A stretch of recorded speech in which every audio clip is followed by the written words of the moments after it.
উত্তপ্তকর পরিবেশ যতই সৃষ্টি হোক না কেন, বাংলাদেশের চিকিৎসা ভরসা সেই ভারতই।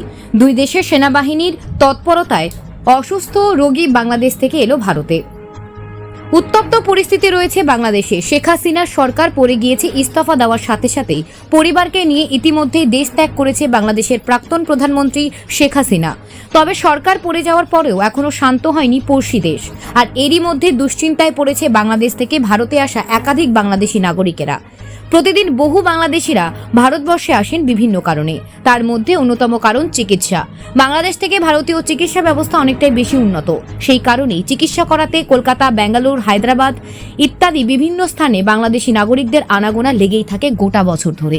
ঠিক তেমনই বাংলাদেশের রাজশাহী থেকে অসুস্থ বাবাকে বেঙ্গালুরুর চিকিৎসার জন্য নিয়ে যাওয়ার কথা ছিল রাজশাহীর বাসিন্দা আল আমিনের।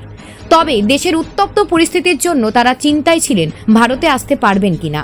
সোমবার দিন পর্যন্ত তারা নিশ্চিন্ত ছিলেন না ভারতে আসা নিয়ে, কারণ নিরাপত্তাজনিত কারণে ভারত বাংলাদেশের বিভিন্ন সীমানা সাময়িকভাবে বন্ধ করে দেওয়া হয়েছিল। তবে মঙ্গলবার পরিস্থিতি কিছুটা স্বাভাবিক হতেই কারফিউ উঠে যায় এবং তারপরে ধীরে ধীরে সীমান্তগুলি খোলা হয় এবং ভারত বাংলাদেশের মধ্যে শুরু হয় যাতায়াত। এরপরেই মঙ্গলবার আল আমিন তার অসুস্থ বাবাকে কোনো রকমে নদিয়ার গেদে সীমান্ত নিয়ে এসেছেন। তারা জানান, দুই দেশের সীমান্তকি বাহিনীদের তৎপরতাতেই বাবাকে নিয়ে আসা সম্ভব হয়েছে তার। এরপরে এখান থেকে তারা চলে যাবেন শুধু ব্যাঙ্গালোরে। আমি বাংলাদেশের রাজশাহী সিটি থেকে আসছি ভারতে চিকিৎসার উদ্দেশ্যে আসা। আমার শ্বশুর খুবই শয্যাশায়ী, তার চিকিৎসার জন্য আমরা ব্যাঙ্গালোরের উদ্দেশ্যের জন্য গেদে বর্ডারে এখন অবস্থান করছি। কীভাবে নিয়ে এলেন? ওনাকে অ্যাম্বুলেন্সে করে নিয়ে আসছি। এখন কীভাবে নিয়ে যাবেন?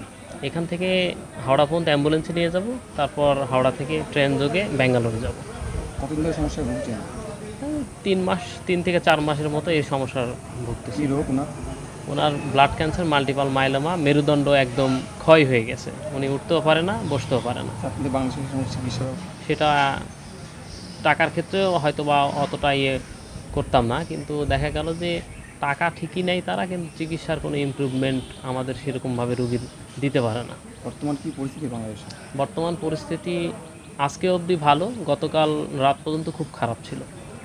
জনতারও কোনো ধরনের কেউ কোনো সমস্যা করেনি। কোন বর্ডার দিয়ে এলেন? আমরা এসেছি দর্শনা, ইন্ডিয়ার গেদে। কী নাম আপনার? আমার নাম রাসেল রানা। কোথায় বাড়ি? রাজশাহী সিটিতে।